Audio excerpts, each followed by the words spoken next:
I'm Rhett. And I'm Brandon. And we're the House Dads. Because we're dads who sell houses. But we're also husbands, business owners, sports freaks, Christians. Friends, marketing nerds, TV show bingers, and so many more things. Like so many of you, we're just trying to do it all. We're trying to do it well. And that's what we're here to talk about. Welcome back, everybody, to another episode of House Dads. You know, we've been killing it with these guest episodes. We found that's what you like. You watch it more. So we're bringing you a banger of a guest here. We have here Tahe Governor. Tahe Governor. He is most likely you know him in some sort of circle. Everyone in Baton Rouge knows him, in my opinion. Maybe you are going to be humble and say otherwise. Oh, no, it's actually Baton Rouge and beyond. Yeah. So just if you want to just say the greater Baton Rouge area, the that's greater more. US of A.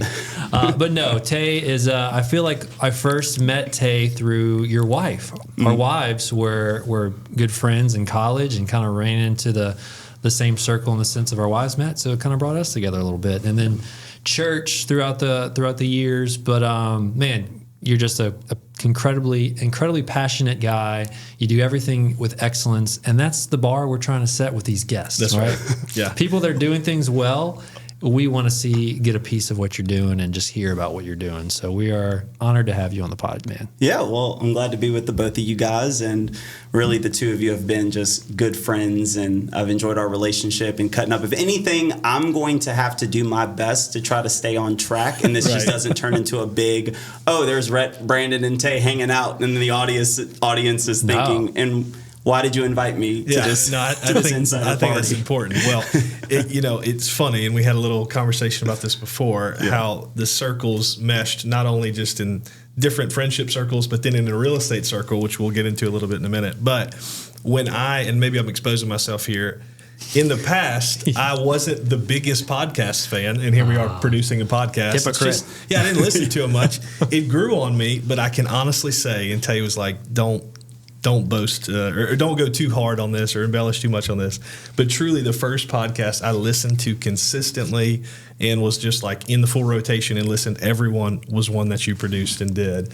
And so I got to know you through that before I actually met you. Yeah. So basically what that means is, if this podcast is great and if all of you like it, I would just like to say you're welcome. Yes, I really set the foundation for everything House Dads is. Yeah. If you do not like it, Brandon, he just kind of missed a few episodes, didn't quite get the heart of it. It's been a while. I haven't made anything recently. Yes. But that's the reason why. But no, I really if we're the House Dads, you're like the house founding father. You know what I mean? You're part of it.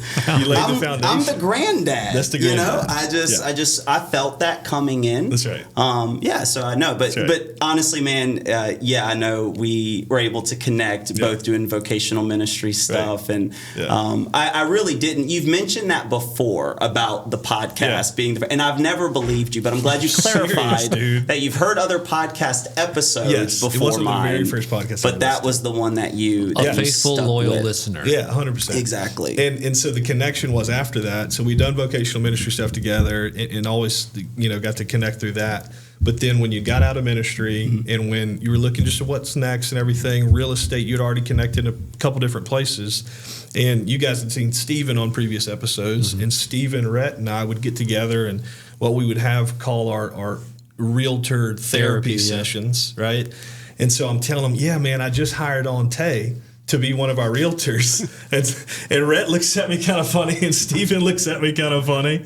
And through a season where, things were changing and all this different stuff, it's just funny how it all came full circle. It is all for come full a moment, circle. But it's good relationships with good people. Yeah, we were joking before we officially started recording. I feel like I was the flirtatious, easy girl in the relationship, going to all these successful business guys running their business, kind of just sticking my toe in everything to see what would be a good relationship. But something just dawned on me as far as a pattern. Rhett, have you ever done vocational ministry, have been compensated to do ministry stuff? Not compensated. Okay. That's the key word. But yes, he did volunteer. Oh, absolutely. But not compensated. Okay, got it. Yeah, because I was thinking how the both of us, there's vocational ministry stuff.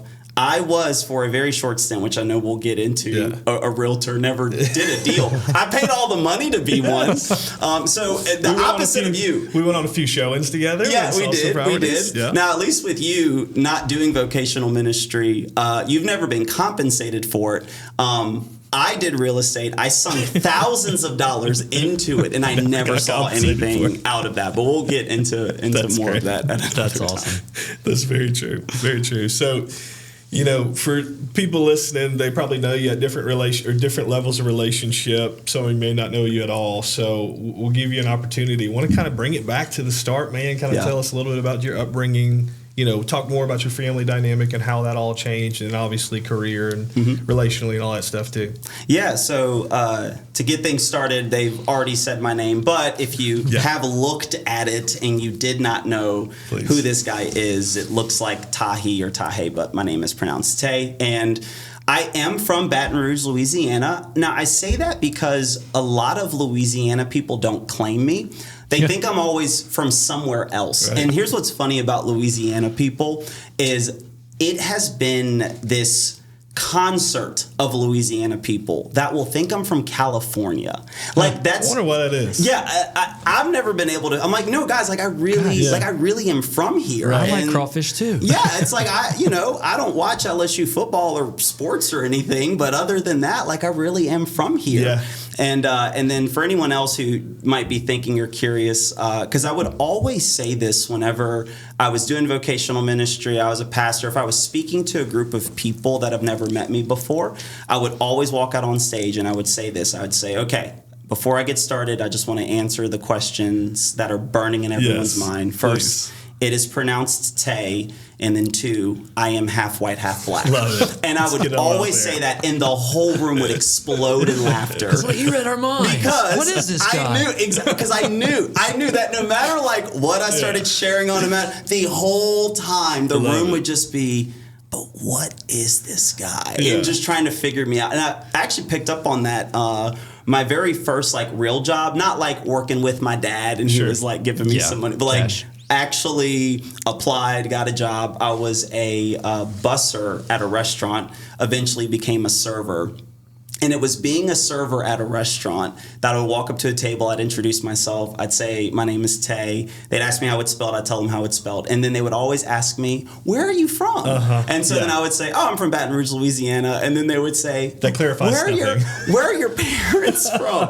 And where I was working, it was like a fine dining, like high-end experience. So they were trying to be a little bit more proper. And so slowly, and I'm like, I mean, my mom's from New Orleans, my dad's from Baton Rouge. And I could just see they're like, not quite what I'm asking for, bro. Can you just read between the lines? And so then I'd laugh, like, are you just trying to figure out ethnically what I am? Anyway. It's funny, but it's also pretty sad. Yeah. It's for me personally growing up, it was always just I don't know, it's I always enjoyed. Now there was a period where I thought that maybe I was adopted because I didn't look like my mom or my dad, but quick funny story on that. I mean, this gets into kind of my upbringing and background, and I think there's a little bit of a pattern in my story that kind of plays into this. But like the first time I was hit with this question, it was I was in 7th grade and I was going to take the LEAP test. Is that the standardized test for 7th grade? Is the LEAP test.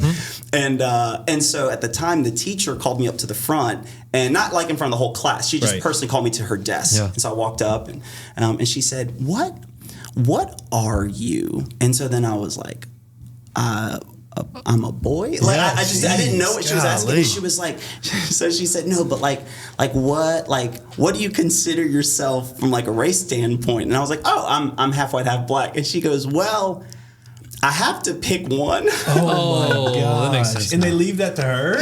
Yeah, and so I think it was like a part of like coding things for the students. So she was just like, well, I have to pick one. So then I was like, man. Am I pledging my allegiance right? Yeah, exactly. Like, I mean, is this going to follow me? Like, I didn't know. And so that was like the first moment where I realized. So I always joke about like whole people don't know what it's like being a half person, right? You don't know what I've been through. And so anyway, no, but it's always been a part of like I've enjoyed. And so it's been a part of the journey that has always been a fun aspect of it. But to get into your question, where I'm from here, and really a big part of my life where I know that's whenever you guys met me. So we'll kind of start there.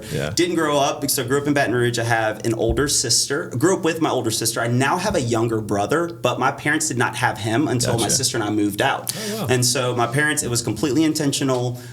They empty nested. My sister and I are effectively out the house now. Right. And my mom was like, I want to be a mom still. And so they had a whole other child. I'm 17 years older than he is. My sister's 19 years older, but just didn't grow up with him in the home. So I grew up with an older sister, mom and dad, and did not grow up at all in a household that had really any religious affiliation. You know, I say the three things that we just was not a part of our family's ecosystem was religion, sports, or politics. It just wasn't a part of our ecosystem. And so usually when I share that, people in the South are like, well, then what did you talk about? Right? Because that was, like, that's all there is. That's all there is to talk about. So wasn't a part of our ecosystem, but whenever I was 15 years old, I went to this church retreat. God saved me when I was 15 years old. And so got very actively involved in church and ministry. And that was really the first time in my life I felt connected to something that I wanted to pursue. Right. Again, at the time I'm 15, so you're getting closer to that. Going to graduate high school in a few years. So everyone's asking you, what are you looking into when it comes to college or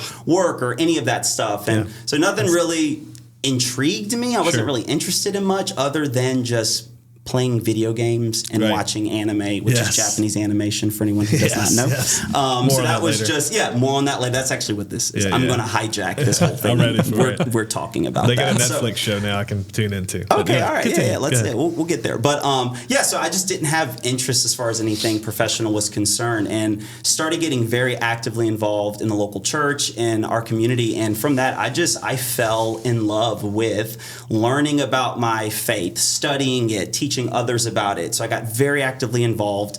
That eventually led to me getting on, being hired on staff to work on staff at the church that God saved me at, and I was involved in. So did that for many years, and then hit a point where transitioned out of that role, resigned from working on staff at a church, and then was kind of in this period of just trying to figure out what was next. I think I really had things figured out, what was going to play out. I saw me working on staff at this church for a while. That would eventually then lead into me going straight into starting my own church, and that's kind of the path I had for myself. And then, but all of a sudden, there were some things that just started taking place right before that moment. Internally, things were happening. Externally, things were happening, and so just knew that we needed to make this pivot that was not expected by any stretch of the imagination. So took that pivot, and then through this period of just, what do I do? Where am I? That's whenever I was being the flirtatious girl, connecting to Steven, connecting to Rhett, connecting to Brandon, potentially looking at some real estate stuff, because everyone's like, you'd be a great real estate agent. Absolutely. And I'm like, I don't know if I'd be a good, I've never even bought a home. I don't even know how to do that. My parents don't even own their home. I don't know if I'd be a good one, but I knew I had a big network of people, and then I saw the amount of money real estate agents could make. So then I was like, I'm a little interested. Maybe I can pursue this a little bit. So that was that stage, and then eventually through that started my own business, which is what I'm currently doing now. So as far as kind of just zooming in my life, skipping over a lot of details, but just kind of the broad picture for those that don't know me, skipping over my wife and my little baby girl and all those things, but just kind of this is who and where I am today. When did you meet Shelby? When in the midst of all that did you meet her? And how did all that? So my wife, as Rhett mentioned, her name is Shelby. Shelby and Brandy, Rhett's wife, they were friends. And I met Shelby at Buffalo Wild Wings, the one that's close to LSU's campus. And I also, in the event, it just happens naturally in conversation. I call my wife Olive. Her middle name's Olivia. And so far, everyone in our family now, it's just Shelby, and it's my daughter. We've miscarried 2 babies, which is actually why I wear these. It's as a way to remember them and to carry them. We named our miscarried babies Rowan and Harlow, and so we miscarried before Fiora. We then had Fiora, and then we miscarried after Fiora. And so we're in this period right now. We're trying to give her another sibling, and so that's the kind of the stage of life where we are. So I met Shelby, who I call Olive. Met her at Buffalo Wild Wings. And through a mutual friend, I realized very early on that it was a little bit of like a setup, you know, like it wasn't just real casual. Wasn't a romantic rom-com. No, it was eating wings. It was a setup. Right. And when I realized it was a setup, I was very frustrated by that. Gotcha. Because I walk in, it was myself and a friend of mine, and whenever we go to sit down, I see the mutual friend, and then I see these two girls, one to her left, one to her right, and then there's chairs across. And I know the way she is. Sure. And so I'm like, oh, this mutual friend set this up. Yeah. So I was really upset. It was late at night. I don't like staying up late. But my friend, though, he's the one who's like, oh, let's go hang out with people. Let's, be extroverted and, all that stuff. So walk in, I'm really frustrated. I go straight to the bathroom because I'm mad, but this is all true. I had to talk myself down and go, okay, it's not this girl's fault. Right. Do not be a jerk. Yeah. I know you're tired. I know you're upset, but just go in there, have a good time, be nice. But yeah, it was the first time I met Shelby, sat across from her. We just started making conversation. What made her really stand out to me was it's late night, we're at Buffalo Wild Wings, and just what I was used to with a lot of girls that I was around, they were very mindful of what they would eat and how they would carry themselves in front of guys. Yeah. Mm-hmm. And so it's like we go out to eat and they're ordering like half of a chicken salad, put the sauce on the side. But I'm like, I know you're going home and crushing Ben and Jerry's. You're going to go hit up Taco Bell. Yeah. But like, I know, like, what are you doing? And I couldn't stand. Yeah. That was like kind of the culture of the world I was in. Yeah. So I sit across from Shelby, and she's looking over the menu. People are ordering wings. The server gets to her, and she looks at the server, and she's like, I want your chocolate cake. Let's go. And then I was like, okay, like she's comfortable. I can Straight work to with dessert. this. She knows who she is. She's good. I love that. Like it really, it made it to our wedding video because that really was like this moment for us. Yeah. For me, the moment for her is apparently when she saw a picture of me a few days or a few weeks before. Was. That's She all was it like, was. okay, all right. She's like, here he is, Mr. Governor. Yeah, and so, That's how she talks. Yeah, exactly. You sounded just like first. I'm like, is she in here? She's a real Southern When belle. she watches this back, she's gonna be like, "Oh God." Yeah, exactly. So we that's when I met her, and then I asked for her phone number. There was this College United Ministry Service event thing on LSU's campus. I saw her there. That was the second time, and then I was like, I got to get this girl's phone number. So I got her phone number. We dated for a few months, broke up for an entire year, but hung in there. We got back together, and I won. I got you, girl. I got you. Whichever one, I got you. One of them. So that was how we met, and then like I mentioned earlier, the first time we got pregnant, we miscarried, and it was a really tough time because we miscarried. Then right after that, it was Mother's Day, and then soon after that, it was Father's Day, right? And so it's just you don't think of that's how I'm going to spend. Because for me, I'm like, hey, I was a dad the moment we conceived, right? The moment that baby was in my wife, like I'm a dad, and I remember just thinking about that whenever we found out we were pregnant. I'm like, man, I'm a dad now. This is so cool. Yeah. But then just to find out, and it just happened in the most. It was really hard the way we found out. We're going to go listen to the heartbeat, and that's so it didn't happen like at home or anything like that. I think there's pros and cons across the board as far as how it's tragic no matter what. But we're going in to hear the baby's heartbeat, and so we're excited. We're about to be at that 12-week, 13-week, thinking about how we're now going to tell everybody, and that's whenever we found out, and so it just scarred my soul. It was a really, really, really hard moment. So went through that, and so journeyed through that season, but then we got pregnant again, have our little girl Fiora. It was really cool. And then I'll pause it after this for you to jump in, but really cool moment for my little girl. My birthday is July 7th, and I was going into my 30th year of life. And to me, what a big deal day is not your birthday, it's the day before your birthday. Because the day before your birthday is the last day you will ever be that age ever again for the rest of your life. Like New Year's Eve. Yeah. Exactly. Yeah, you don't celebrate New Year's Day as much. Yeah, it's like because you're going to spend the rest of your the next year of your life, you're going to be that age. Like, this is you'll never be that age again. So I was like, not only will I never be 29 again, my 20s is gone. over. It is gone. That is a big one. I'm stepping into a new decade, and so I was just thinking like, how do I end my 20s? Right. Like, what do I do? And I remember just wanting to have had one of our babies be born before I turned 30. But, her due date was July 10th, so it didn't look like it was going to happen. Well, I'm going to bed on July 5th, and I'm thinking, man, what am I going to do tomorrow? Maybe go walk the LSU lakes. I've had a lot of memories out there, different things. And so I get nudged at like 4 in the morning, 3 in the morning on July 6th, and Shelby's like, I think my water broke or I peed the bed. One of the two. So I was so excited. That's so it was so cool. Yeah. On July 6th, the day before my birthday, my daughter was born. How cool is So that? I got to spend the last day in my 20s With- welcoming yes. That's my little girl incredible, into the man. world. So her birthday's July 6th. So her birthday's right before mine. That's cool. Yeah, so just a cool story. That's incredible. Yeah, so a little bit about us and our family. Yeah. That's cool. You may not know that. Well, you don't know the story. I don't know if you know it or not. But in terms going back to Shelby, she was an integral part of my proposal. Really? To Brandy. Oh, no, she I helped didn't. me set it up. Like Oh, she wow. helped me plan it. Yeah. cool. And invite people to like the field we were at. And Brandy's suspicious, right? She knows when something's going on. Yeah. So I had to save Shelby's number in my phone. I think I saved it as dad's cell. Couldn't do dad because I have the dad Sure. already Yeah. saved there. So anytime she would text me like, hey, like an update or something, it would say dad's cell. And that way, Brandy, if she saw it, she'd be like, Yeah. oh, it's your dad. But yeah, she helped me pull it wild. off. And That's like, so cool. It was cool. She loves parties. She loves Yeah. weddings. She loves Yeah. celebrations. We come from two different worlds Right. because of that. Her family, it's a birthday month. Yeah. For Yep. me, it's like barely acknowledge it. Like don't even, holidays Another are day. big for her. Yeah, but for us, it's just another day. Yeah. So we kind of split things in the middle when it comes to, our little girl and celebrations and stuff Yeah. like that. So I'm sure she loved She that. loved That's it, man. awesome. She killed it. She did awesome. That's awesome. Yeah. Would love to hear, I guess, what you're doing now. You Yeah. know, as you transition to starting your own business, and I think we've seen that you're killing it, and you're doing like you can tell you're passionate about it. But for those listening and watching, give us a little glimpse of what's going on in Tahe's world career wise. Yeah, so just to kind of share a little bit what got me to where I am. Right. I mean, because just to answer the question, Yeah. I do marketing for small businesses, and so Right. people can contract me out, to freelance to do that. But the bigger thing as to how did I even end up in this space? It's funny because a lot of people who've known me in the past, again, kind of known this vocational ministry world that Right. I've come from.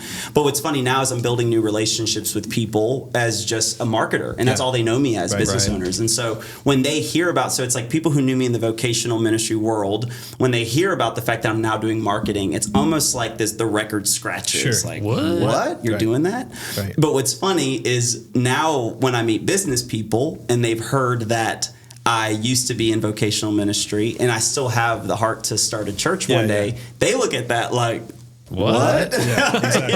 It's so it's been interesting, to watch that happen. But yeah, I mean, just getting involved in that, I never saw myself being the person that would start a business or have other streams of income. I had friends of mine that would get really into flipping houses or working odd jobs and stuff like that. And I'm like, dude, I have a salary. Like, I'm good. This is great. I feel content with it. And there was a period in Shelby and I in our marriage, it was we just we're having our 5-year anniversary. So it was 2021. And so we were kind of in this completely different season of life. We moved to a different city. Yeah. At the church that I was working at, they had us move to the city of New Orleans to start one of their campuses over there. And so we move over there. This is during all the COVID stuff going on. Fiore's just a few months old. And we're just kind of in this whirlwind of life. But what we had coming up was we had our 5-year anniversary coming up, which, for newlyweds, that's like the first big milestone. Right. Like, That's all right, even number. Yeah, 5 years, exactly. It's like one of the divisible by 5 numbers. Like, exactly. that's pretty Yeah. good. We made it. So that was a big deal. And then that year was also the year we both turned 30. So like in this new decade, 5 years of marriage, just moved to a new city. A lot to Our little celebrate. girl at that point is about 5 months old at that point. So just thinking about future, thinking about life, thinking about, what could be next for us. And while we're on vacation, we are in Orlando. We're at one of our favorite places in the world, which is the Universal theme parks. Love going to Universal and Disney. And the whole time I'm there, out of nowhere, I'm having all of these thoughts about I need to find a way to develop another stream of income. Right. And what was driving that thought was this really was the main thing under it. One, I really just felt this out of nowhere, this stirring, this desire to look into other ways to create other streams of income. But the biggest thing that was motivating that, I was thinking about us starting a church one day, which is still our heart. We'd love to do it. Yeah. But a lot of the church world and systems and structures that we were involved in, so much of it just did not resonate with what we knew we wanted things to look like and feel like. Now, while we're just learning, while we're just apart, it's great. But there's just something in you where you know, okay, but if I were to do something or lead something, or it would look a good bit different from this. Right. Predominantly culturally, we knew that there was a difference that was there. And so I just started having this thought of, man, if we go start a church, from where we currently are, the expectation would be that where we currently are, if we go then get sent out to go start a church, we would continue to kind of be in that cultural ecosystem, which to each their own. I think that's part of the beauty of the diversity of churches and ministries and things people can connect with. Not everybody's the same. Not everybody values the same stuff. And so, but we just knew there was something that resonated with us. And I don't even want to say it's unique, because I'm like, I don't know, there could be 1,000 other people, but I just knew that the circles we were in, it just was not quite the thing that most connected with what we saw ourselves doing. And a grid that I had to kind of look at when it came to that was, there was a youth ministry that I was very involved with. And the youth ministry was big, it was massive, it was influential, everybody knew about it. There was a period where it was the largest youth ministry in America. They were doing massive conferences, tens of thousands coming in, bringing in the biggest name speakers and massive budget. And from the outside, like, it is like everything everyone wanted to be a part of. But inside of it, it was so much of it was unhealthy to its core. And I remember being in the middle of that. Like, that was kind of the space where God saved me. And I'm grateful that God used that. That's through that. I became a Christian and, walking with Jesus. And a big part of my story, my life. But I just remember being in it and thinking, I don't feel like all of this is right, but I also don't know anything. I wasn't raised in church, so maybe this is the norm. Yeah, this is the norm, and so I just need to kind of acclimate to it. But then I just watched over time as really the bottom fell out of that thing, and so it really kind of taught me this lesson of, there's only so far you can go and only so much you can do when the culture is unhealthy, when the culture and the foundation of it is not built in a way that is sustainable. And I just remember watching it. I mean, it really collapsed almost overnight. But God wanted me to stay where I was. There was a mass exodus of people. A lot of people left that ministry at that time. And there's a lot of stories that started coming out, things that happened, things that took place, news articles being written, like a lot of stuff happening. And I remember, though, that I knew the Lord wanted me to stay there. And so I go through this period of life where I'm there and all this crazy stuff starts happening. Like, rumors are getting spread about me. I'm like in my early 20s. I kind of get blacklisted from people hanging out with me. I get a lot of like removal. I was actually working part-time. I get false accusations brought up, get fired from working there, get kicked out of the housing. And in the middle of all of that, because I was living on the property as like this RA with this internship program, I get fired from being on staff, get kicked out the housing, have 2 weeks, I move into my parents' living room and all this crazy stuff. But I just remember through all of that, God was like, I want you to stay here. And I was like, all right. I mean, if you want me to be here, I'm going to be here. But it'd be great if I didn't have to stay here, right? And so during that period, like, which is a long story, but I went to nursing school during that time. And so, I remember the nursing education background. I have an associate's degree in nursing. And so I went through all of nursing school, got my license, was a registered nurse in the state of Louisiana, and then had the opportunity to go back on staff at that church that I got fired from and kicked out of the housing, all that stuff like that. So, and then I get into this space where I go back on staff. Just felt like God wanted me to do it, and so I took that step. And it was in that space where I had the opportunity to build a ministry of for the church that really didn't have a lot of traction. They needed a lot of help with young adults, and so became the young adults pastor, and really got to just put my hands in the soil of something that wasn't already established or already built. And it never like blew up overnight. It was never the sexiest thing, but to the best of our abilities, we built it to where we felt as though it was healthy. And it didn't reflect that youth ministry that I was a part of. So to kind of bring it full circle, I remember thinking of how much I loved that young adults ministry we built. The people, the relationships, the culture. And it was a fraction. I mean, just not even a percentage of the size and the influence of the youth ministry we were a part of. But it was just, I loved it. It was beautiful. It was enjoyable to be a part of. And so I told my wife, I said, if we ever go start a church, I want to start a church that we love being a part of, but we don't implement cultures and systems and structures that don't reflect our values and the way that we're shaped. And I told her the only thing I feel as though would make me compromise on some of our values would be if the church wasn't growing big enough, if we didn't have enough financial provision, and we just got to get the numbers up, we got to get the giving up. And I'm not saying churches that are big or churches that grow fast are after that. I'm just saying for me, that would be the only thing I could imagine that would put me in a position where I'm not trying to buy a jet. I'm just trying to put food on the table. But because of us pioneering and us exploring what's in our heart, maybe it doesn't take off fast. Maybe it's really slow. And, you know, the way how pastors and churches are compensated, it's a number of people giving a portion of their money. And so if the numbers aren't there, if the giving's not there, then how does that change your what you do? And so exactly, like the choices I make. So I told her, I was like, you know what would be great is if we just spent time developing other streams of income. That way, if we do go start a church, we just know we're taken care of. We know financially we're good. And so we can just have fun. And that kind of started the thought process behind, and no intention of resigning or leaving, being on staff. I just thought I had some extra hours on the side. Let's just start finding some other things to do. And then little did I know that would lead to where I am today, now just full time doing marketing and stuff like that. So the passion, the intention, all of it is still to this day. We'd love to go start a church, and that's really our heart and what we want to do. And so we just see this as a space where, just like with nursing school, I feel like in a lot of ways I've been here before. Just like in the same way the Lord used nursing school to shape so much of my life and learning what it means to care for people and to love people and what ministry really looks like on the ground. I feel like there's a lot that we're learning right now in this space of running a business. Shelby gets to be at home with Fiora. And it's just created this new space for us that I just felt like it took skill sets and things I developed in vocational ministry, able to bring it into a career outside of that. But there was enough overlap that gave me the opportunity to kind of have that traction to get things going. So that's kind of what got it all started.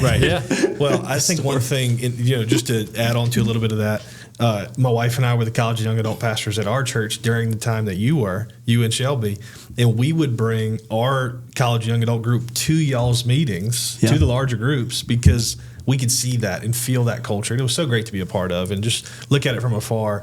And I think this is the main reason we had you on, is that everything that you and Shelby have done, everything that you put your hands on, I do believe that, man, you put your all into it. But you don't, it's not just a passion thing. It's an excellence thing too, that you do it well, man. We got to watch it from a ministry perspective. Man, when you came on and we're working real estate, even with me, it's like, no, I don't want to just do this halfway. I want to know a purchase agreement. I want to know these things. And so the same is true today with what you're doing. So I think so much of that goes back to discipline. And even talking about nursing school, that's not just going to get a marketing degree like I have from Southeastern. You can walk away. Nursing school took some. So I guess speak to a minute about why you think that in all those different things you're doing, and especially today, what routine and discipline and the importance of all that looks like in your life, and why that's important for anybody, really. Yeah, that's a good question. I'm comfortable. I want to answer this thoughtfully and not just ramble. I'm comfortable with silence if you guys are too. I am too, and I think it's important to be a little bit more reflective than just shoot off the hip. So I'm with you. So where it all started, I think, I always have a little bit of this tension, because there's this big part of me that it's going to all come around. I promise. I'm with you.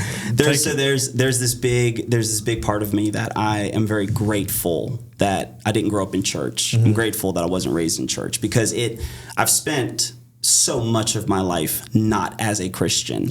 And so I value still knowing what that life is like, not being raised in it, not always it being a part of my life. And so, it's always this tension I'm in, because I never want to come off as too Christianese, or I don't want to come off as too religiously minded. I enjoy being able just to connect with people from all different walks of lives and background, and I think there's a space for that. But honestly, man, the reason why I just bring all that up is because before that moment, I was just kind of like, the like average kid. Like, I mean, I was just playing video games all the time. Yeah. Censor this out if you need to, but like addicted to porn, you know, and just like playing Xbox Live and just watching Japanese anime. Like I mean, that was it. Like, you know, I was a little chunky, you know, in my life, and so you know, it's not like there was this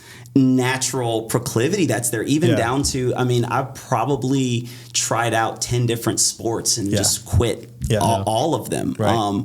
I mean, all the way from football to fencing. You know, like people with the sabers, and like I did that. I don't even know where you can find that. Yeah, like who does that? You know, and like my mom dropped like hundreds of dollars. You know, like the parents that are like, no, you picked dude. My mom never, like I would just pick up something, I would drop it, she'd sink money into it.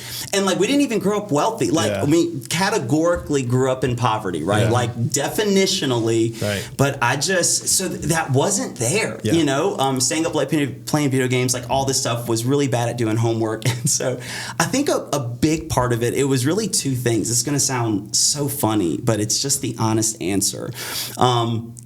One side of it was, in my love for watching all of these anime shows, there's this trope, and that is the main character has to be willing to sacrifice, has to be willing to push himself beyond the limits in order to be the hero to save the day, right? So I always wanted an older brother, but I never had one. Yeah. And I think in these shows that I would watch and in these video games I would play, I kind of found this role model. Yeah. And I enjoyed watching these shows and playing these games because I was so attracted to these protagonists and these characters that would defy the odds and push themselves, you know, to the limit in order to say. But then I would think to myself, like, well, they weren't sitting around and just playing video games all day. like they wouldn't be doing this, right? And so it's like, in a way, I was like vicariously living through it. So in just the most like silly way, man, I think as a young man, it's like what made me want to start working out and getting in shape. And it's like, I was watching this show, Dragon Ball Z, and the dude was jacked and he was buff and he was awesome. And I was like, I want to be like that. So that was one aspect of it. And then the other aspect of it was then becoming a Christian and following Jesus. I wanted my life to honor him. I wanted it to reflect him. And I wanted to live in a way that made me more like him. And so I think because that kind of weaves, I mean, it really is in the fabric of my being and who I am. Yeah. And so I've just seen that those disciplines, those routines, that pattern, it puts me in the place that I need to be so that I can move towards growth, that I can move towards maturity, that I can move towards the Christian word holiness, so that I can move towards those things, because left to my own devices, I'm a monster in the sense of like no discipline, just want to binge eat junk food all day, would love to not have to work hard, to be diligent. And so I think a big aspect of me is just realizing that when it comes to things like discipline, when it comes to things like growth, I think sometimes we count ourselves out of that because we feel as though we have to be born with it. Naturally inclined. There has to be this natural inclination for it. And I'm sure there are people that are naturally inclined. I was not that person. And so I sometimes, I've talked about this with Shelby, I'll sometimes get frustrated because when people identify, which I wasn't frustrated by your question, because but I sometimes think we see people, and we have no choice but to, but we see people much later on in their life development. We don't know the story, right? So if somebody meets you as a real estate agent, like they see you as that. They don't see you as the son. They don't see you as the athlete. They don't see you as the junior high student. They don't see you as the church volunteer. And it's just because they weren't there. But those things are just as real and as much a part of your life. And it's taken something to get to where you are. It's taken a greater vision, a bigger why, something that compels you forward. And so I think what happens in my life is people see this part and they see I am very disciplined, I'm very routine, I'm very regimented. But I think I'm so in touch with the messy and the sloppy and the lazy and the procrastinating and the putting things off that I love sharing that. But I think my big message to people is I did not have a natural inclination Right. towards that. I was not the kid that was working hard, putting his head down, studying in the books. Nursing school humbled me. It gut checked me. I thought I was going to go into nursing school like most other things and just kind of pay attention, take the class, and just pass it. And I remember it was like the first time I'm failing exams. I'm realizing the pace of it. And so, honestly, man, I would say those are really at the core of it. It was my love with just these silly cartoons, man. I mean, just so goofy. Yeah. But a big part of me is just this kind of childlike, silly, and I think there's so much we can tap into when it comes to the imagination that we lose. And I think maintaining this heart that's childlike. Yeah. I look at the things that inspire my daughter. I look at her wanting to be Elsa or to be this ballerina and what that does to her, how it motivates her to carry herself a certain way, and I think somewhere along the way we lose that because life gets real, got to be mature, got to work hard, got to grind, got to hustle, got to provide. You have these responsibilities now. Right. And there's a way that I do think life should drive out of us a childishness. I love it. But it has a way of killing a childlikeness that I think we're supposed to maintain. Right. And so I just think there's something beautiful about dude, go to Disney World or go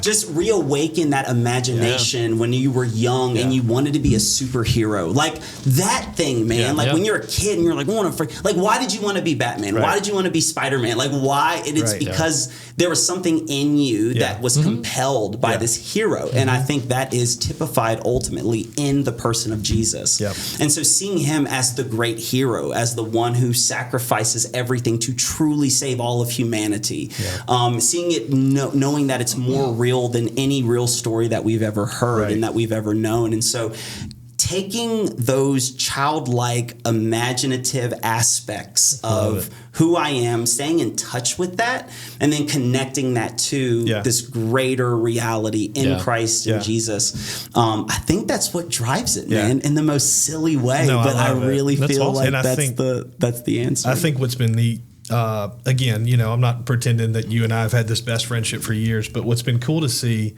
is to watch you in a ministry position where I'd sit there and listen to your podcast and say, man, I want to be able to diagnose complex-ish topics on a simple way that you do, and you do it so well. And it was so cool to see, though, that the root of that, even though you don't have a natural inclination for it, would go into every area of your life after. Yeah. Like even when we're doing real estate together, the questions Tahe would ask me, I'd be like, I'm not exactly sure why we do it that way, or something like that. But I think what you said it comes from is in everything, in our relationship with the Lord and all of that, but to have that childlike approach to things, that inquisitive approach and thinking bigger picture and things like that, it carries over into all this different stuff. Yeah. And I think that's admirable, and I think a lot of people can hear that today, is that it's easy to look at Tahe when he's pastoring and doing these different things and to say, well, of course he puts time into this, into that, because that's expected of him. Right. But then when you find yourself in a new position, in a new season, in a new place, well, it's not that it's the same, I don't want to say required of you, but you still require the same from yourself because it's bigger than a position. Yeah. It's bigger than what you were called to for that season or what you were doing then. That's just who you are because you know what God saved you from. Yeah. Yeah. And so I love that. I think it's a great approach, man. It's something that it makes me think about some of the things that maybe I grow a little mundane in. Yeah. Mm-hmm. That to remember that the passion doesn't come from you just like discipline. It's like that childlike going back to. There's I think it's an encouragement to a lot of people too, because I mean, if someone who knows you now but may not know your journey to where you've gotten, they would say, "Oh, he's routine, he's structured, like that's just how he's always been."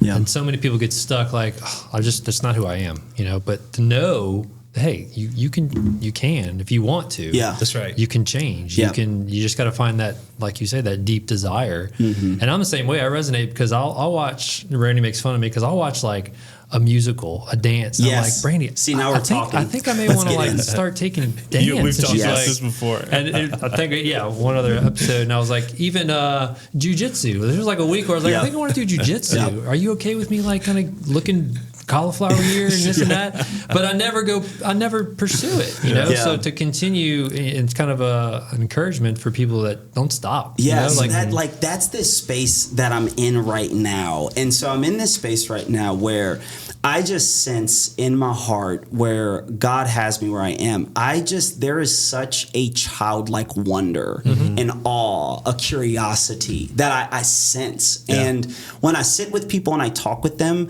it's even a part of, so in my regimented routine discipline, I literally have a note on my phone and it's just titled Tahe's Life. And in it, there's like a vision statement, there's a mission statement, there's a why statement. There are my core values. There's my light, what I call my light, which is it's my strengths, the thing that come easily to me. There's my shadows, the things that my weaknesses, my deficiencies, my sin, the things that trigger my shadow, the things that feed. So I have this thing. It's like kind of mapping out myself, just kind of doing like an inner autopsy of just my soul. But this part of this vision, this thing that I'm very passionate about right now is sitting with people and like what you just talked about, right? Like dance or musicals or jujitsu. That's where I want to get with people. When talking kind of like what's in your heart, and at first we're businessmen, so we gotta make money and gotta hit revenue goals and got all that stuff, gotta prospect, and I get it, I do that, but that's the stuff I love talking to people about because I just sense I'm in this space, and I have a really hard time with this because everyone's in different spaces, right? Yeah. This is really hard when it comes to social media, and I've talked about this in like a few Insta stories before, but because there's a part of me that just wants to grab people and awaken that childlike go for it, but that may not be the moment everyone's in. Yeah. I've been in moments where it needed to just be grind, kind of nose to the ground, little bit more heavy, a little bit more challenging. And I've been in moments like that. But I decided that when it comes to things I say, things I communicate, instead of me always trying to hedge myself, being mindful of all the different seasons and moments people are in, I'm just going to cast where I am so loudly in hope that it just resonates with the ones that need it. Yeah. Because you can get so caught up in that nose to the ground, you're grinding it out moment that you start to think that is what life is, right? It's no longer a moment. It's gotten caught up into this thing of momentum, and you're just staying in this space because it's all you've known. And I wish that there were more people in my life earlier that could have spoken that thing to me of joy and excitement and adventure and curiosity and childlike, because I think there's something so valuable. I mean, again, even Jesus himself telling us that in order to receive his kingdom, in order to connect with him, we must come to him like children. There's something childlike that has to be maintained. That's right. I just think life beats it out of us, man. And so I am so passionate about trying to find in people what that thing is. If it resonates, if it's the moment and it resonates with them, I love it. I love it so much. So do it, bro. Dance. Brandy, I'm not taking dance class, but I will maybe take jujitsu. Yeah. That's it's a little bit more practical. You're hedging yourself, Well, here's the thing too. I get caught up in the end product. I'm like, look, I want to be able to dance like I see them doing. I don't want to do the work it takes me to get there, though. Yeah. That's what stops me. I totally But I do. get that. I can appreciate the passion for it. Yeah, all that stuff. And it's just kind of like seeing life, like, I don't know, like this bigger movie. It's like, is it enjoyable to watch? And again, I don't think you just do things for the sake of just doing it. Like, be different for the sake of being different. It does have to connect to a greater purpose, a greater mission, a greater vision. For me, it anchors into my walk with God and walking in obedience to him. And so I think there's a reality that's there. There's responsibility for us to steward. But I just to say this quickly, in the space I've been in, I've been around so many people where the call for them, and again, wherever you are, you need to honor that, but the call for the people that I've been around more in life is the go for it. Yeah. Mm-hmm. Just go for it. Yeah. Just try it out and be excited about it. Have a sense of wonder, not a sense of dread or fear or anxiety. Yeah. Be curious and just fail. Like my daughter right now, she's taking gymnastics classes. Mm-hmm. Like, no one intends for her to be a gymnast. Sure. Right. Dude, she's just getting out there and she's having fun, man. Just trying it out. And she may never, it doesn't have to lead to this bigger thing. My wife and I didn't pray about it for, 3 weeks and fasted. Like it just is fun. It is fun. And it may have no larger goal to it. And I think, again, we get into this space where it has to make sense. And especially if you're a Christian and you're a believer, you have to get God's approval on it. Like there's all these checks and balances. And I just think instead there's so much more room to have fun. What's probably perfect for you and what you're doing now in marketing is I know that you've studied every algorithm and every way that's the best time to post and all these different stuff. But more than anything is pulling out really what is separating you? What is that childlike dream that started this business, this desire? And when you're able to put a voice behind that, let people find that, I'm sure that's pretty big in what you're doing now in marketing. It is. And well, that's a big reason why, I was telling you about, so my business has gone through some name transitions and I might even go through some more. But the thing that stays consistent is that concept of maverick. So that I really like that word. I saw that word. I was studying some copywriting stuff, and a guy had this spreadsheet, and on the spreadsheet, I saw the word maverick, and I'm like, oh, that's such a cool word. Yeah. And I've always connected with that word. Bring it full circle, not planned. But the reason why there's always kind of connected with me is because, again, even like being younger, being like half white, half black, I just felt like I wasn't like for the white kids, I was the black friend, right? And like for the black friend, I was like the more white light skin, right? So I've always felt like this natural. I don't quite fit in with people. For anyone who did public school in East Baton Rouge, you'll appreciate this. But like, I remember being in the traditional school program and just didn't connect with anyone there. And then I got brought to the gifted program, and that's where like the smart kids are. And I've always felt this space, and not to make it this identity, like because there are people who I don't fit in anywhere. I don't. No one understands me. And then especially, dude, when you do vocational ministry or just any experience with people in ministry, then you find out, oh, that's what everyone is saying, right? Everyone's saying that. But that being said, I do think that there are unique things about us what's that thing that makes you a maverick? And I think for a long time I shunned the parts of me out of this culture I was in and wanting to be responsible. I shunned the parts of me that just wanted to play video games and watch anime and like find fulfillment and joy in that. And so I realized that I was killing a part of me, and that's just kind of part of who I am. So yes, it's kind of just getting back to that thing of why I like calling my business Maverick, and other things might change, but that Maverick thing, what is that thing about you that truly is unique? Because whether that is in the offer that you have, the business that you are running, the brand that you are creating, no matter what it is that you do, I just think so many people are looking for people to embrace that. That tagline that I kind of lean into is that thing of Maverick, because the world is full of mimics. And so that's kind of this play. I think we're living in a world where there's just nothing. There's just so many mimics. It's just, we're just regurgitating what we've been told. We're just restating what's been said. We live in these isolated echo chambers. We stick to our ideological bubbles. We only, there's so much information out there now, so many voices speaking now. We surround ourselves with things that bring us a sense of relief through confirmation bias. We are constantly looking to fit in. And in that, we lose ourselves just copying or embodying the rhythms and the patterns and the values and the tone and the cadence and the texture to others. And I just think there is a desire that I have to, and then I also just feel like there's a knack that I have to bring out of people, to kind of peel past all the mimic stuff and to get into the Maverick stuff where people go like, oh, you're comfortable with just like saying that out loud in front of people. Again, nothing like inappropriate or being immature, but just embracing the stuff that, and it just gives people the permission that you can say that childlike thing. You can say that innocent, imaginative thing, or you can say this, whatever it is, but just to give people the permission to be the healthy version of themselves. And that it's authentic to you. Yes. You know what I mean? And in lines with that, I'm skipping ahead a little bit, if you don't mind, because I think it's perfect what we're talking about. One thing we've talked about here, and I've heard said, that it's vision that allows you to not just imitate, but to innovate. You know, and I think that's exactly what you're saying, is that everybody else is mimicking and copying and saying, oh, let me find that, and then attach my vision on top of it. Mm-hmm. But I think the thing that separates is having that childlike faith or that childlikeness to be able to have a unique, authentic vision for what God is calling you to. Yeah. So what does that process look like for you and for your family? You talked about, and for your business, you talked about your note that has your vision, that talks about your mission statement and all those different things. When you think about vision in your own life, how do you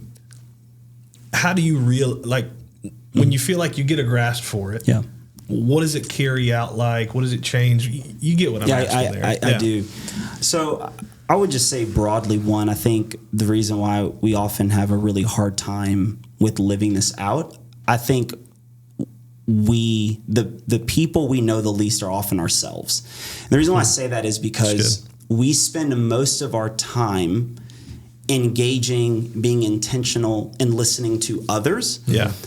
We all know the social cues, no matter how much people want to rag on us for the amount of screen time. But I know that if I'm going to sit down with someone and spend time with them, I'm not going to be on my phone constantly. I'm going to look at you. I'm going to pick up on your facial expressions. Right. We all know this, being married men. The longer you're with someone, you just learn how to pick up on all those little things. Right. But often when we are with ourselves, or often when we are alone, that is when the headphones go in, the podcasts start playing, the audiobooks, the music we're listening to, the phone, social media comes out. And I think we live in a world where the reason why we're longing so much for intimacy and for connection is because there is a lack of connection that we have with ourselves. Yeah. We're wanting someone to fill the space that only we ourselves can fill. That's good. I've even told this to even some Christians. I think that they'll even think that, God can fill all of these spaces. But what I'm about to say, it's not profound. A million people have said it, but this is all the way back in Genesis 1, where Adam does have God in Genesis 2, as we look through the narrative, and God's like, it's not good for you to be alone. And this is bigger than just a marriage. This is humanity itself being isolated, but he does have God. Human has God, and God's like, this is not good. So I've even counseled even some Christians that they'll encounter something and they're like, I need to go pray about it. I'm like, don't go pray about it. I just want you to think about it. Right. Just think about it. Sit with yourself, connect.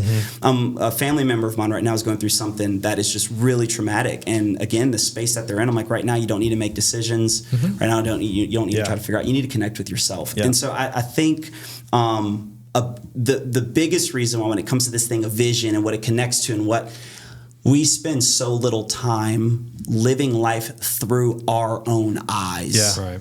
Right. Truly our own eyes, not the eyes of our responsibilities, not the eyes of the expectations of even our partners or our family. Right.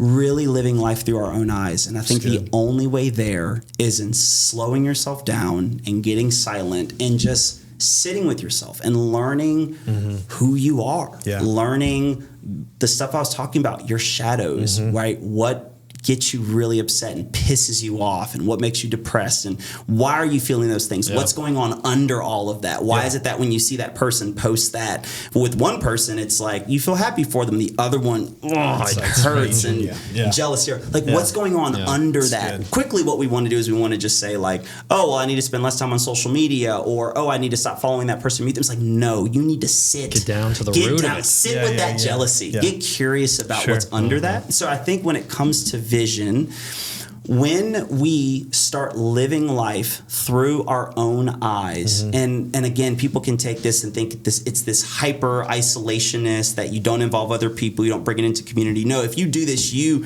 have to bring community in, because you'll start seeing aspects of yourself. There's a role that they play, but we're just going to focus on this aspect right now because I think it's what's missing.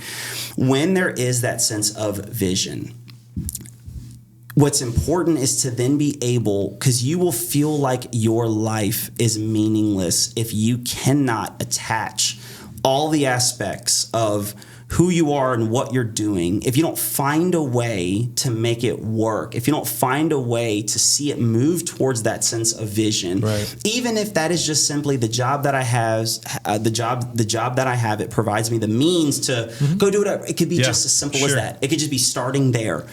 But if we don't, so many people, they feel lost and stuck, and they don't have a sense of meaning when it comes to life. And it is because they don't have this greater vision of who they are, of where they are. They're not living through their own eyes. Because when you do that, that then becomes the grid that you can ask yourself why. You can make the pivots, you can make the changes, you can make the adjustments you need to make.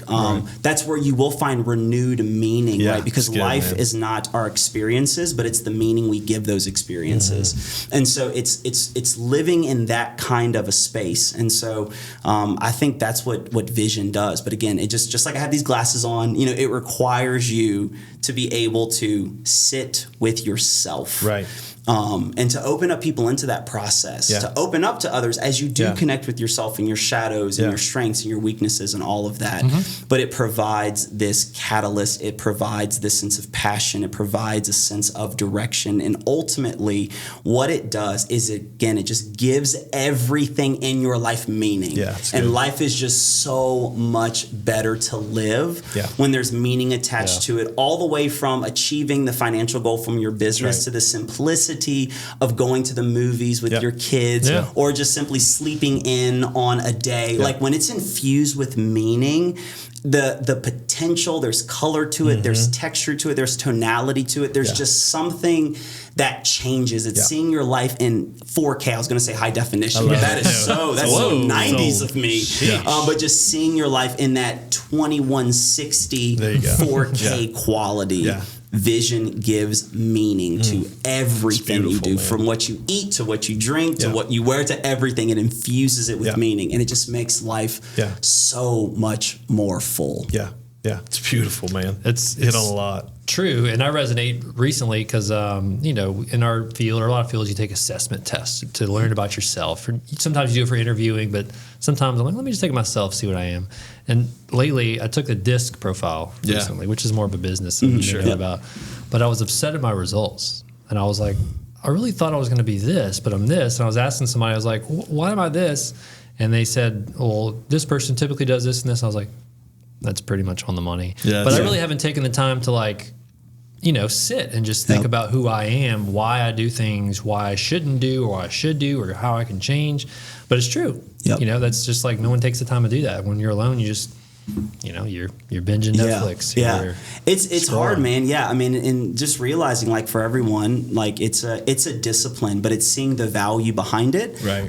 For some, it might come more natural. For some, it may not. Just like with exercise and fitness or eating well, but it doesn't change the fact that it's important to do. It doesn't change the fact that it has benefits to it.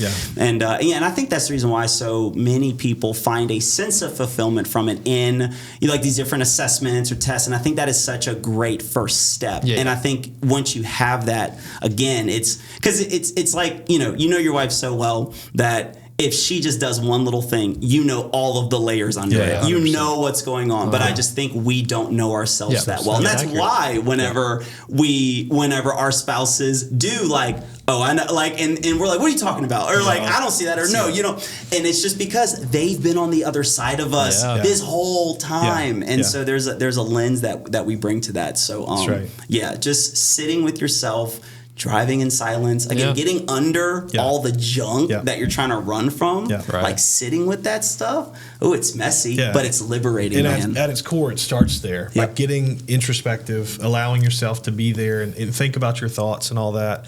And I think it builds that vision, allows you, paraphrasing, but Scripture says that without the vision, people perish, or without vision, people perish. But other translations say they cast off self-restraint. And so your discipline comes from sitting with yourself and then the vision and then being able to say, okay, these things I don't have time for, or this is how I am going to invest my time. And so it all builds on top of each other from there. There's a verse that I love so much. It's Romans 12:2. It talks about don't conform, but be transformed, like I renew the way that you think.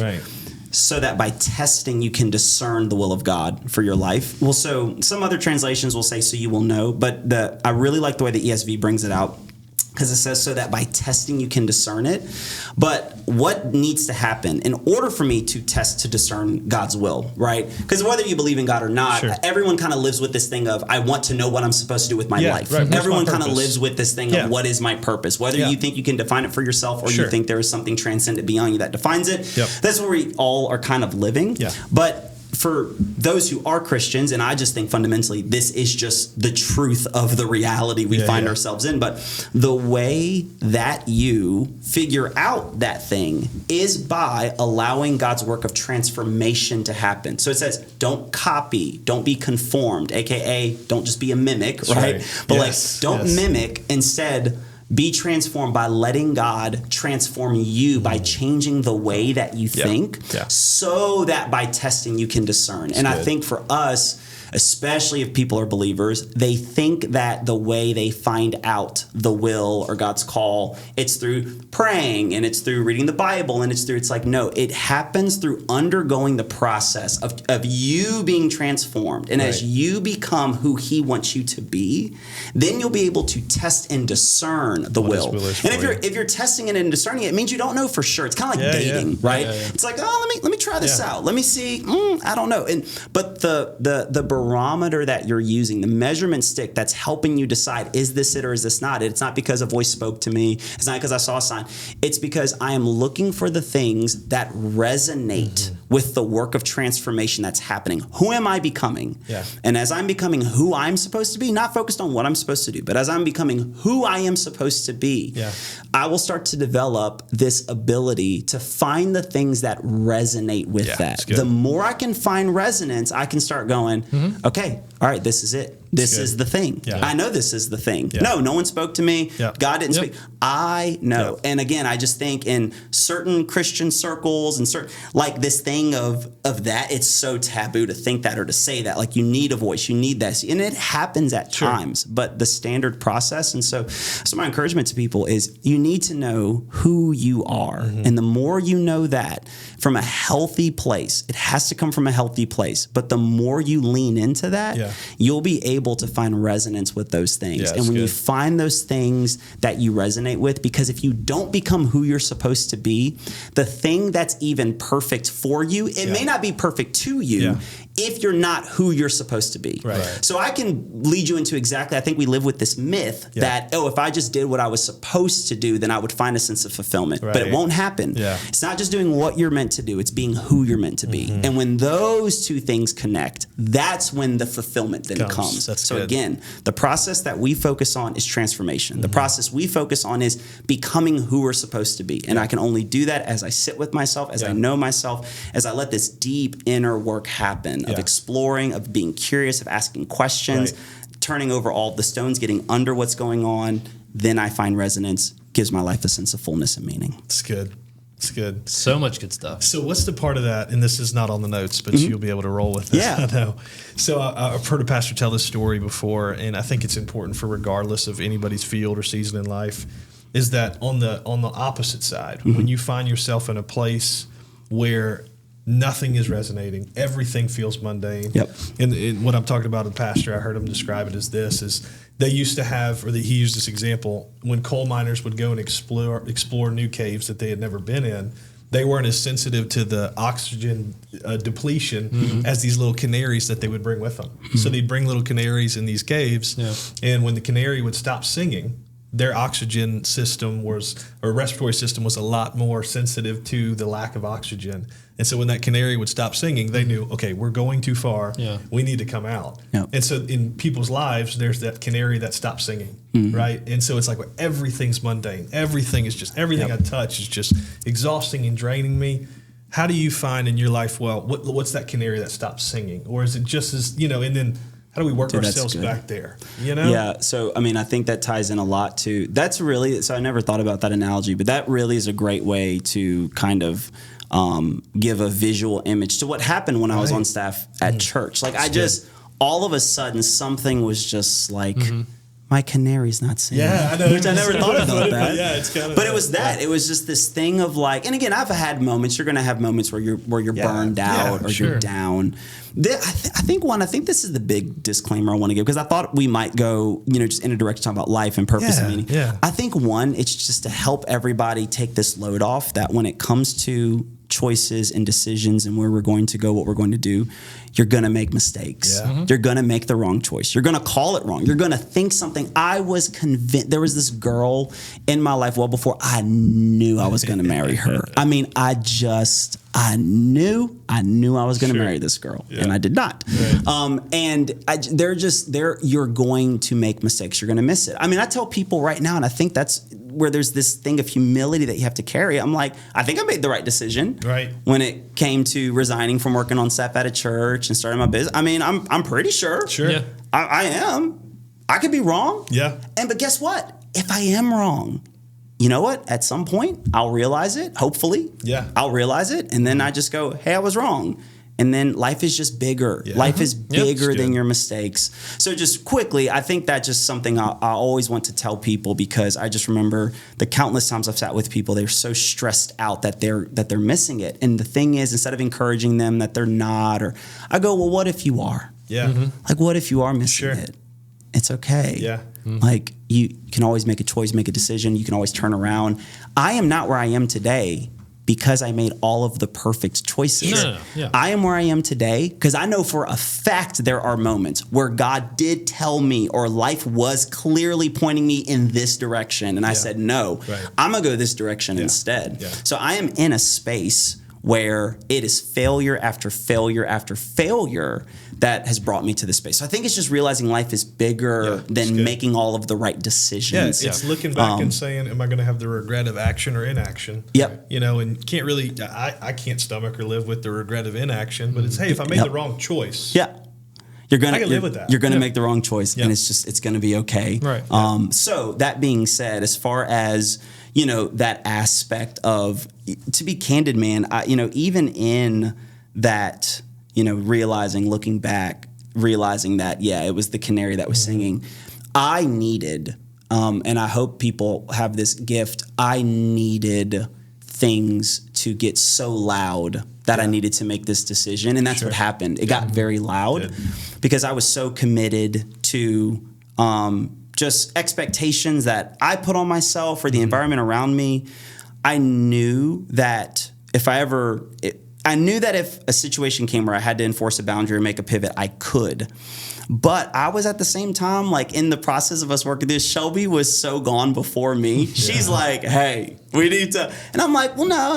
Let's just keep, maybe we just have to figure this out, kind of lean in a little bit. Let's just see it through. And so I think for everybody, it's going to be a little different. But this is the big idea. And again, you have to know yourself to be able to do this. You have to be pursuing health. I think all of us have, whether we're aware of them or not, we all have core values. Yeah.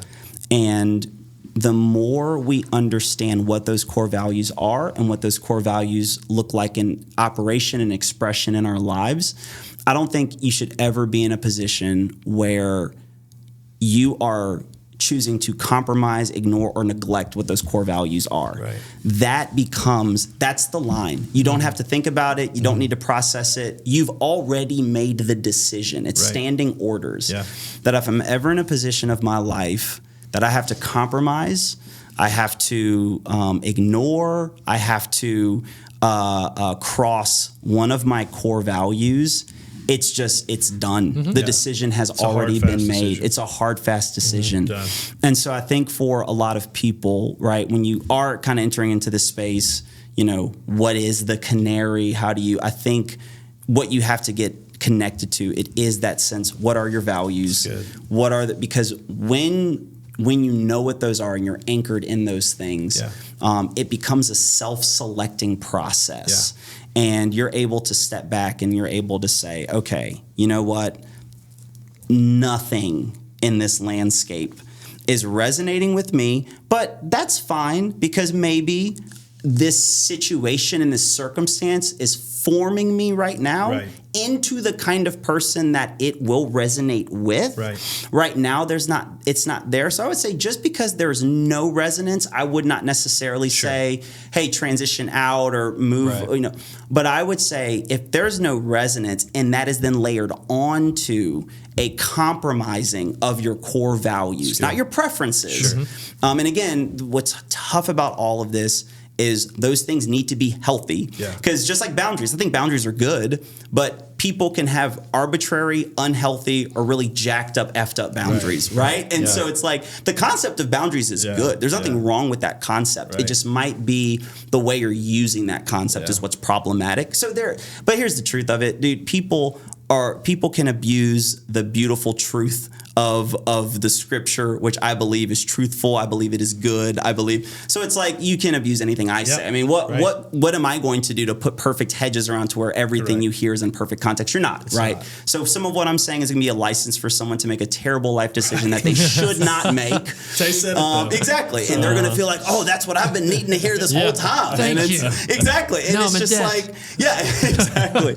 And it's just like, well, no, but it is what it is. So I'm just taking the pressure off. There's nothing I can do about it. But again, I would say if someone's in a space where they don't have that sense of resonance, don't tuck and tail and run right now. Because again, there could be something that's being cultivated in you, that thing of resonance. A great example of this is the story of Joseph in towards the end of Genesis, where I don't think he was like, I resonate with being a slave. Yeah, I don't think so. I resonate with being, I don't think, and for those that don't know, it's the story about this guy and this family. His brothers don't like him, so they sell him into slavery to these Egyptian slave owners. And I don't think he was like, like this is what I see myself doing. This is cool. No, if anything, the vision that he had was to be in this position of leadership, this place of authority, this place where his family was looking to him for leadership and sustenance. And now he's a slave, but that didn't make him say, I need to get out of here, I'm gonna run away. But what did make him say, it's whenever his slave owner's wife was like, hey, come sleep with me. Right. There was a value that was now there that he was like, oh, no. Everything's been entrusted to me, but not you. Yeah. And so I can't do that. Yeah. And the consequences shattered his world because in making the right choice, he now gets thrown in prison, potentially until the day that he's going to die. Yeah. So again, I don't think he was just resonating with what was going on. But there was a value, and when that hit, he said, that's not it. Just like Daniel. It's like when you get that value that you're not going to compromise, but that's actually the thing that separates us to say, oh, wait, that guy's got something different, or they have that vision connects to influence. That influence starts to change the people around us and everything. And dude, it's tough because there's going to be people listening to this who just, my values, and your values suck or they're immature. It's not but good. I posted this on Instagram one time, and I hope you don't mind that I share that you connected with this thought because it was because I knew there were people who needed to hear it. But I one time I posted this long thing, and one of my sentences, it just stated, it is not prideful to know who you are. Right. It's not prideful to know who you are.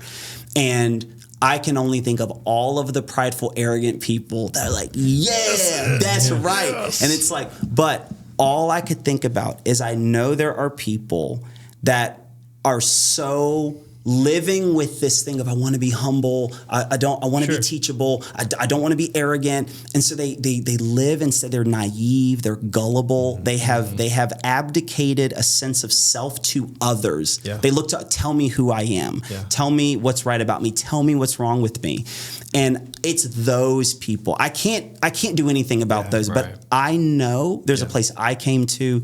And I know there are those that are under this thing of I want to be humble, I want to be teachable, but they're now teetering on naivete, gullibility, lack of boundaries to just give them the permission, a breath of fresh air to say, it is not arrogant to know who you are. You can know who you are. And there is a sense of confidence that can come, that you could stand in front of a crowd of hundreds that hurl accusation, that come against your character, that say, no, this is really the way you are. No, this is who you are. And there's a quiet confidence, and if anything, a deep humility that comes in to say, I hear you. I do not agree with you. Because I know who I am. That's right. And I'm not saying this from a place of I'm walled off, I'm holed off, I'm isolated. I've been in the depths. I know, and you haven't. Yeah. I know who I am. Yeah. And that will drive people wild. That's good, man. But it's something that has to be said to the few. So I'm probably going to ruin 80% of the population, but to the few that it really matters. That's what matters. If their values are jacked up, it doesn't apply. But to not bend those values. Just in the name of humility, that's not. Exactly. Yeah, that's good. I think we may have our theme. Yeah, I think so. Yeah. I think we need to, because I want you. Maybe you can cue up the question about his family. I think it's so important to talk about your family. Yeah. So kind of end on the family note. We're the house dads, right? Yeah, But a big part of what we value, our core values, is our family and our time with our family. What we prioritize, it's always family first. So with you starting up a business, in like the early stages of that's sucking a lot of your time away. What are some ways that you've balanced or prioritized your family in the midst of growing something? That's great. Real quick, I know you're batching episodes because at any moment, yes. I mean, it could be happening right now, and you wouldn't know. I mean, you might want to. My phone's on vibrate. Okay, good. So it is. All right, rings, great. Sounds good. Text. So really, guys, I just think we need to just make this a 4-part episode. Let's just go 4 hours. You good, man? You rocking with us? Good. All right, great. Sounds good. Okay, we're great. No, but okay. So again, family, business, starting a business, have a family, navigating all of that fun stuff. So I feel like in a way I get to cheat because I work from home. Sure. And I like working from home, and then Shelby's a stay-at-home, mom, and so all I can do is I can just share what has worked for us, in my story, and to whoever it can apply to. Let it be so. Yeah. I knew that one of the good things, I was surrounded by the right voices when I started a business. I knew that if I started something, I wanted to give myself the freedom to kind of build it in an ideal manner. And if it doesn't work, then we can make adjustments. And so I knew I wanted to do something that gave me flexibility. It was something that I could kind of dictate my time and my hours and my space, and I can kind of set those things where I wanted to put them. And I knew I did not want something that could just demand my time from me in an unexpected form. Like I wanted the freedom. If I want to just wake up at 3 a.m. to work, I can just wake up at 3 to work. If I want to work, I wanted to build something that was that way. So I think what has helped me is I didn't start figuring out healthy family rhythms when I started my business. I set a pattern well before, so I was able just to kind of step into it. So the big thing I would encourage people, one, you just have to read the book Boundaries by Cloud and Townsend. It's written by 2 authors, Henry Cloud and John Townsend. It is my #1 recommended book. That book has forged a part of my soul. And so I'm a big believer in boundaries and finding what that looks like in your context. Everyone's different. Yeah. Obviously, boundaries for me, and as far as how that relates to family, is going to be different from somebody who's in the military as a serviceman. Yeah. And so you just have to find those rhythms that work for you. So I already was in a pattern of having these off days back when I was in vocational ministry, or back even when I was in school, even before Shelby and I remember we had this conversation. There was this day that I kept free and I would just hang out with myself. Yeah. And her family had something that they were doing that day. And I was like, oh, I can't do it that day. I'm fully booked. And that's what I always say, right? Because it's like, I'm booked to just, and she knew that about me though. Yeah. And so she was like, it bothered her that I wouldn't go to this family thing because I was like, I'm fully booked. And I told her this, I said, the thing that is annoying you right now when we're dating, you're going to love it the most about me when we get married. Because dear God, all I hear is stories about people who get so busy with work or in vocational ministry, they neglect. And I was just like, I'm not going to be that. Like whatever that is, I don't want to be that thing. So I think it just really comes down to you need to just have conversations with, especially, I mean, if your spouse, I'm not going to have a conversation with my 3-year-old about it, but I am going to talk to my wife about what does this look like. And so for us, we have found it very meaningful just to have touch points scheduled and finding what she needs, what she wants, and then just putting that on a rhythm. So she knows that this time I have with him, it's available. And then if there is anything that comes up, I am asking her permission. Is it okay if I don't do this because of that? And thankfully, since there is a unity that we have, because not only do I have a vision and all that stuff personally, we have that for our family, and it has to kind of tie back to those values, all that stuff. There just is not a lot of conflict that we've experienced when it comes to that. So I think, one, it just starts with conversations and just values as far as how you guys, how you build that in. So for Shelby, we have these times scheduled where we touch base on a daily basis. We have our date times and our date days figured out. And then with my little girl, I make sure that there's intentional time with her every day built into my schedule, whether it's more morning focused or it's more evening focused. Just have moments of intentional connection. That's good. So I think really what it comes down to for me, it's the unimpressive answer of the first thing. It really does have to just be a value. Yeah. You just have to say, I'm willing. And the difference, this will be helpful for people to hear, the difference between a core value and an aspirational value is a core value is something that you're willing to suffer for. Yeah. An aspirational value is one that you are not. I can start pushing on people when it comes to core values because, with work stuff, people are like, this deal, that deal, or this opportunity, that opportunity. But like, if I were to like, okay, well, let's pivot like this. What if in order to make this deal happen, you needed to just do one little needle of heroin? Like, that's it. I mean, you would just be like, it would be like a no-brainer, sure. Right? Rhett, it's aspirational value. Speaking to you, aspirational value. But it's like I could figure something out where it doesn't matter how much money was on the other side of it, you wouldn't do it. Yeah. Right. And so it's just figuring out, okay, where is family in that? Now, it doesn't mean there can't be conversations about it, because again, it's not like there are moments where I look at y'all and I'm like, hey, this opportunity has presented itself. Yeah. Are you good? And she's like, heck yeah, I'm good if you go take that opportunity. You know what that can do for our income and our family and stuff like that. That was this podcast. Yes. Huge. Gonna go bonkers.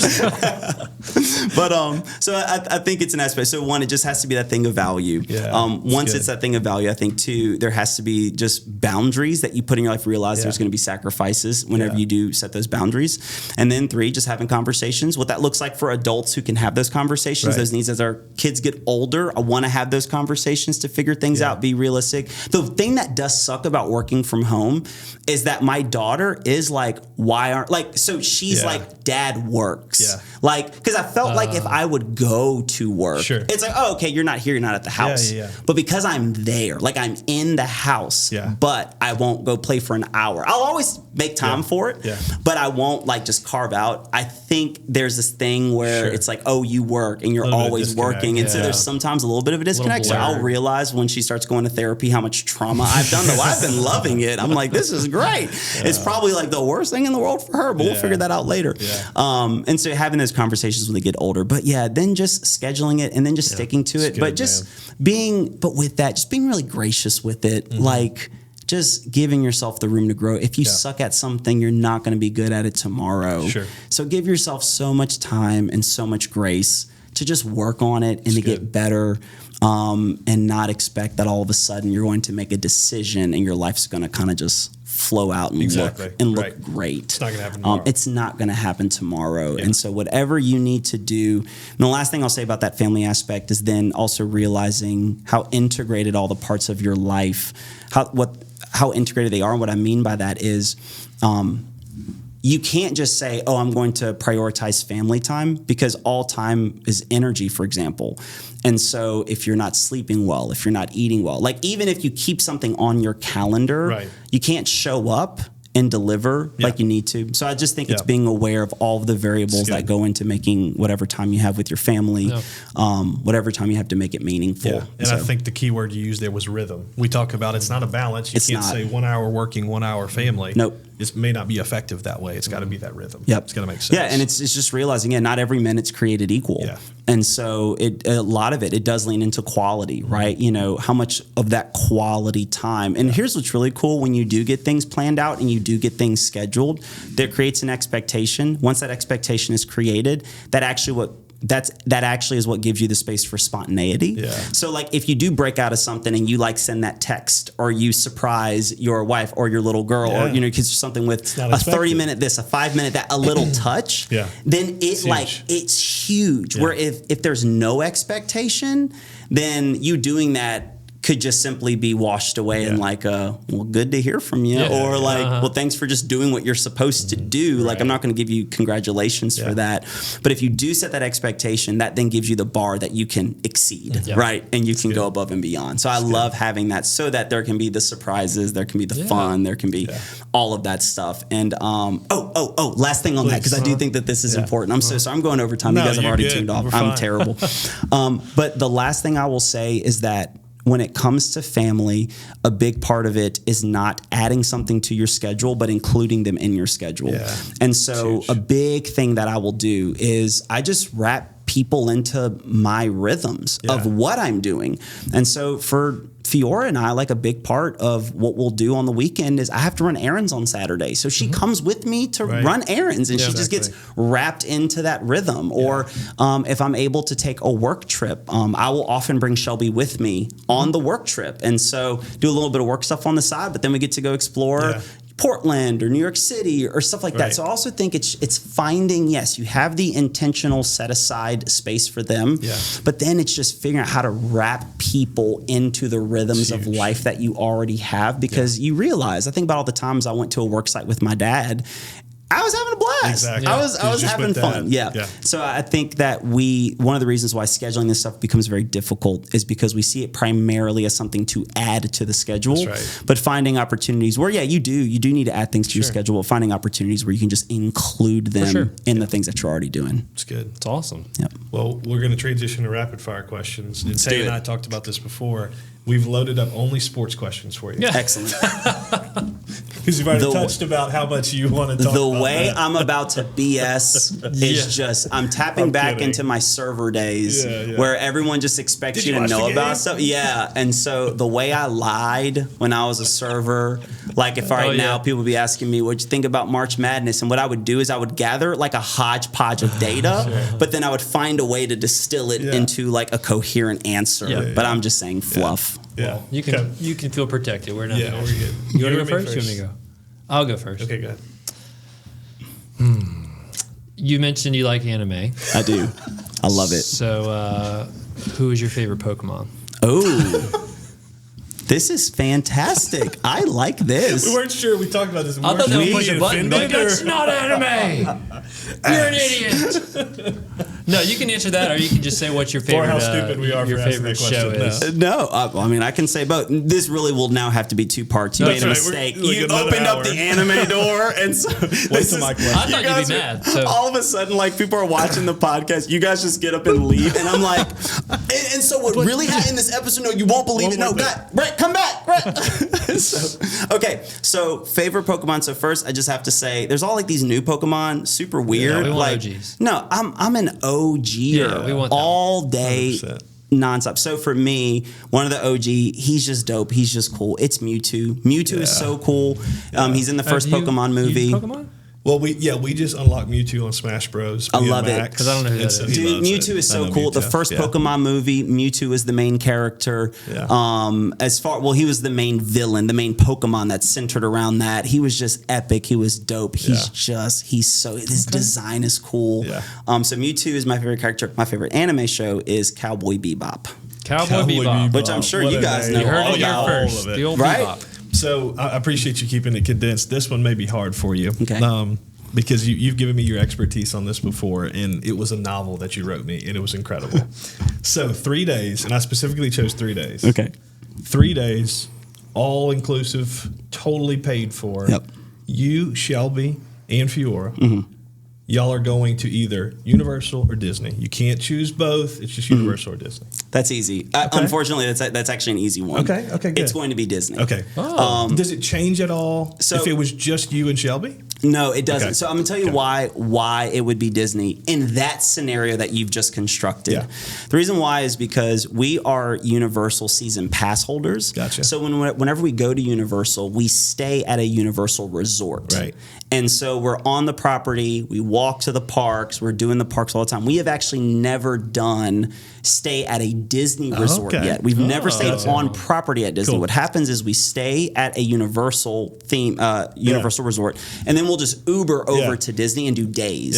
Yeah. So we'll go spend, a whole day at each of the parks, and so spend 4, 5, 6, 7 days doing that. Yeah. But we've never been on property. Yeah. And so if I could just have, all expense Just paid, go. everything. Grand Floridian, let's go. It would be Disney World, no Yeah. questions about it, because That's we've yet cool. to have that on property experience yet. Yeah, when Courtney and I went to Universal for a 1-year anniversary deal. Or no, that was, I don't know when it was, but I texted Tahe. I said, Tahe, I need a little scoop on Universal.